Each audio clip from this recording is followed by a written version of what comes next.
que chacun de nos partenaires, qu'il soit loyal avec nous. Nous souhaitons donc une coopération sincère et franche. Nous pensons peut-être à tort que certains partenaires n'ont pas toujours été loyaux. Comment comprendre que le terrorisme gangrène notre pays depuis 2015 dans l'indifférence, si ce n'est avec la complicité de certains de nos prétendus partenaires?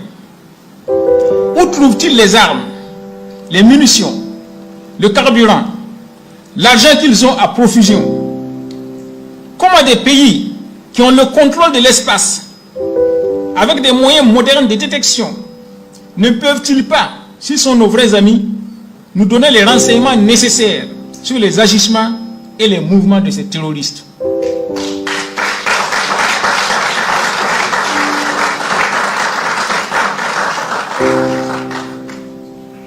C'est alors que la question se pose. N'avons-nous pas été jusque-là trop naïfs dans nos relations avec nos partenaires? Sans doute.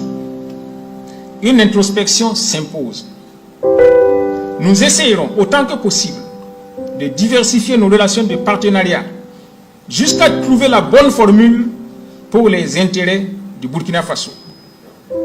Mais il ne sera pas question de nous laisser dominer par un partenaire, qui qu'il soit.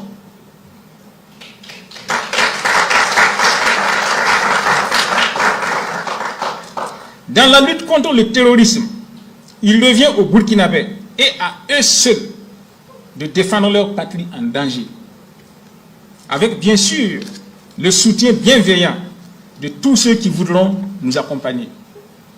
C'est pourquoi il a été lancé le recrutement de 50 000 volontaires pour la défense de la patrie. La réorganisation de l'armée est en cours. Elle sera opérée en profondeur. Et des audits ont déjà été ordonnés et seront menés sur la gestion de l'armée au cours de ces dernières années. Des acquisitions de moyens de combat terrestres et aériens ont déjà eu lieu et d'autres sont en cours. C'est le lieu de dire merci à des partenaires voisins qui ont facilité ces acquisitions et qui continuent de nous soutenir. La coopération avec les pays limitrophes va se renforcer et la lutte contre le terrorisme sera au cœur de cette coopération. D'autres mesures complémentaires et d'accompagnement suivront.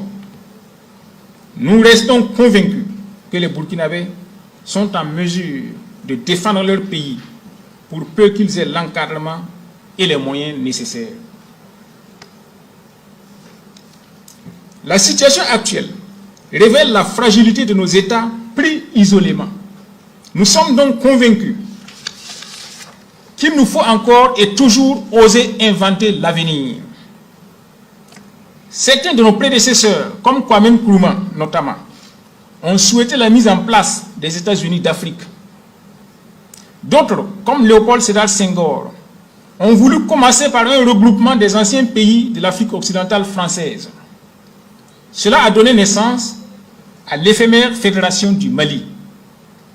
Les mentalités peut-être n'étaient pas préparées. Peut-être faut-il aussi questionner les méthodes. Ces échecs ne doivent pas être pour nous un motif de découragement. Avant de bien marcher, l'enfant tombe plusieurs fois. Nous pensons que notre jeunesse est plus instruite et mieux formée pour comprendre les enjeux actuels. Nous esquisserons donc, à l'endroit de nos voisins immédiats, des rapprochements en vue de jeter les bases de l'avènement d'un État fédéral en Afrique de l'Ouest, incluant le Burkina Faso.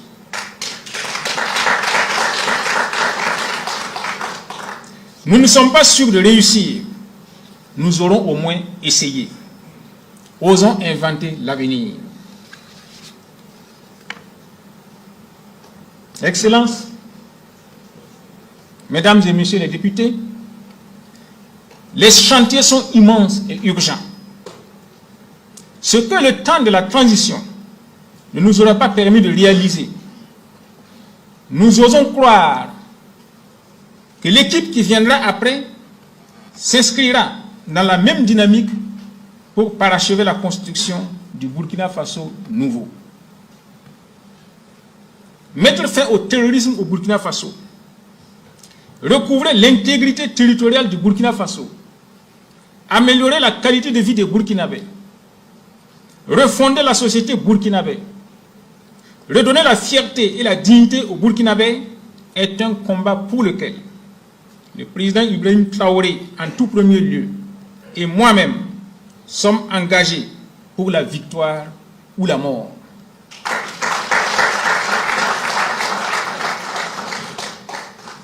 Martin Luther King Jr. disait qu'une personne qui n'a pas trouvé un idéal pour lequel il veuille bien mourir a perdu le sens de sa vie. Notre idéal est ainsi défini. Nous pensons que nous pouvons y arriver dans un mouvement d'ensemble, dans la paix et la fraternité. La patrie ou la mort, nous vaincrons. Je vous remercie.